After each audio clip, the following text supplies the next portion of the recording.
नमस्कार दोस्तों, मैं प्रिया सैनी आप सभी का अपने चैनल जर्नी ऑफ फेम में बहुत बहुत स्वागत करती हूँ। दोस्तों, कैसे हैं आप सभी? मुझे उम्मीद है आप सभी बहुत अच्छे होंगे, सुरक्षित होंगे। दोस्तों, आज मैं आपके लिए बहुत ही इम्पोर्टेंट टॉपिक पर ऐसे लेकर आई हूँ।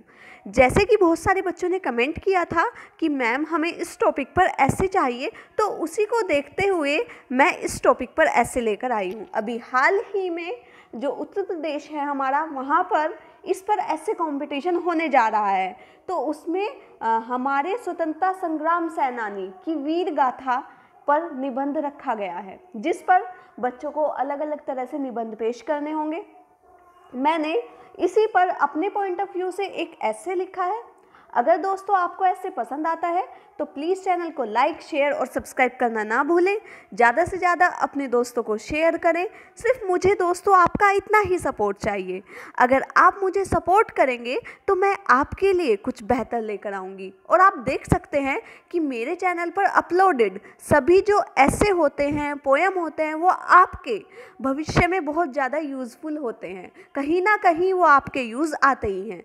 तो सबसे पहली बात, आप सारी वीडियो देखा कीजिए, साथ ही बेल आइकन भी प्रेस कीजिए, जिससे आपका किसी भी तरह का कोई लॉस ना हो और आपको सारी वीडियो प्रोवाइड हो। तो चलिए शुरू करते हैं आज का ऐसे। हमारे स्वतंत्रता संग्राम सेनानी पर निबंध। जैसे कि आप सबको पता है कि हम अपने ऐसे की स्टार्टिंग एक कोटेशन से करते हैं। तो जो आज की कोटेशन है वो क्या है, देख लेते हैं। आँख में देकर आंसू नील अंबर में खो गए, आघात सहकर दुश्मन का नींद में फिर सो गए। आघात सहकर दुश्मन का नींद में फिर सो गए। तो इस तरह आप अपने ऐसे की स्टार्टिंग कर सकते हैं, क्योंकि बच्चों first impression is last impression. तो इस तरह से आप स्टार्टिंग करेंगे तो बहुत ही अच्छा लगेगा। अब देखिए, यह आपका इंट्रोडक्शन पार्ट आता है, आपका परिचय आता है। परिचय में आप जितना अच्छा लिखेंगे तो वही एग्जामिनर पर वैसा ही इम्पैक्ट पड़ता है। तो चलिए देखते हैं।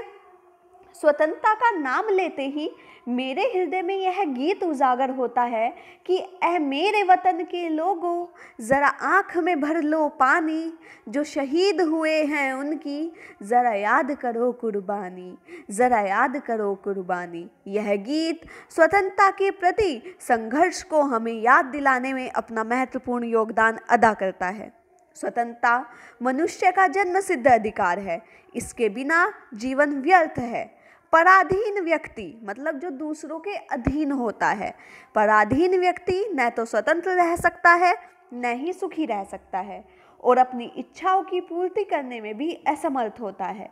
इसलिए कहा भी जाता है कि पराधीन सपे नहु सुख नाही। ठीक है। और जो स्वतंत्रता हमें बहुत संघर्षों के बाद हासिल हो, तो ऐसी स्वतंत्रता का महत्व और अधिक बढ़ जाता है। मतलब हमने बहुत सारे प्रयास किए हैं, तब हमें यह स्वतंत्रता हासिल हुई है, तो इसका महत्व हमारे लिए बहुत ज़्यादा बढ़ जाता है। भारत का इतिहास लगभग 1000 वर्ष पुराना है। हमने हजारों साल के इतिहास में कई विदेशी आक्रमण का सामना करना पड़ा है।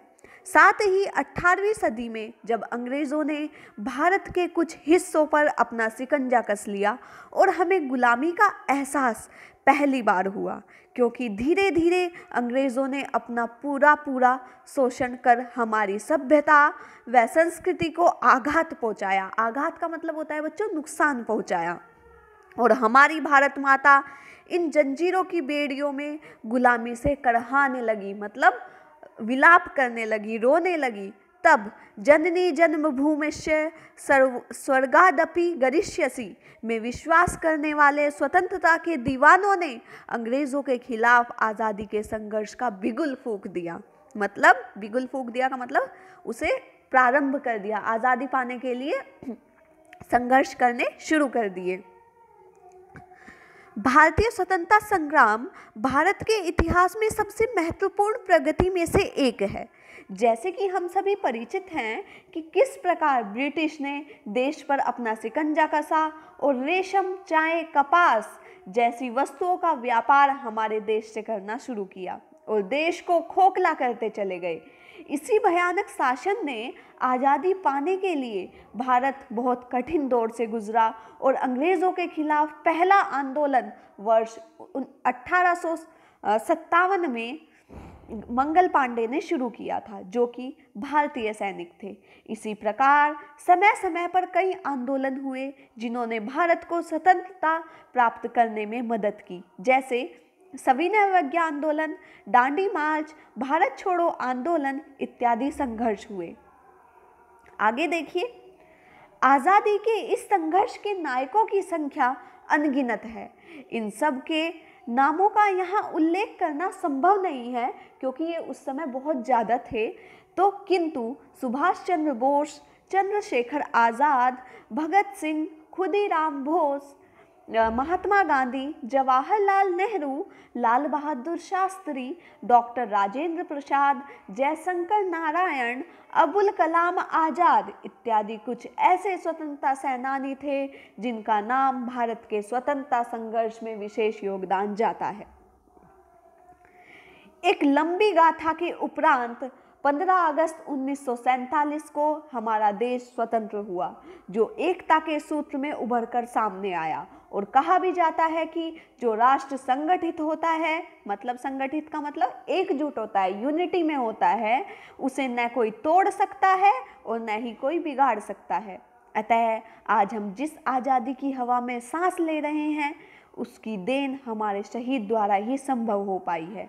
हमें अपनी इस बहुमूल्य धरोहर का सम्मान करना चाहिए और हमेशा हृदय से यह वाणी उजागर होती रहनी चाहिए कि सारे जहां से अच्छा हिंदुस्तां हमारा, हम बुलबुलें हैं इसके, सारे जहां से अच्छा हिंदुस्तां हमारा। लास्ट में आप अपने ऐसे का जो एंड करेंगे बच्चों, वो एक कोटेशन से कर सकते हैं क्योंकि ये भी बहुत इम्प्रेसिव लगता है और अट्रैक्टिव लगता है। बलिदान तुम्हारा यह देश कभी भुला ना पाएगा, बलिदान तुम्हारा यह देश कभी भुला ना पाएगा, याद करेगा तुमको हर दिन, याद करेगा तुमको हर दिन, वंदे मातरम गाएगा, वंदे मातरम गाएगा। तो इस तरह आप अपना ये ऐसे पूरा कर सकते हैं। अगर आपको ऐसे ज़्यादा वर्ड्स में लिखना है तो जैसे जो मैंने शॉर्ट्स में एक एक वर्ड में दिया है, सविनय अवज्ञा आंदोलन, दांडी मार्च, आप इनके बारे में भी थोड़ा थोड़ा बता सकते हैं। तो दोस्तों, ये आपका ऐसे था। अगर आपको ऐसे पसंद आया हो तो प्लीज़ मेरे चैनल को ज़्यादा से ज़्यादा सब्सक्राइब करें और ज़्यादा से ज़्यादा अपने दोस्तों को शेयर किए, ताकि मैं आपके लिए भविष्य में भी ऐसी ही इम्प्रेसिव वीडियो लेकर आती रहूं। और आपको किसी इंपॉर्टेंट टॉपिक पर ऐसे चाहिए तो आप मुझे कमेंट बॉक्स में कमेंट कर बता सकते हैं। तो मिलते हैं जल्द ही नए ऐसे के साथ। तब तक के लिए थैंक यू सो मच।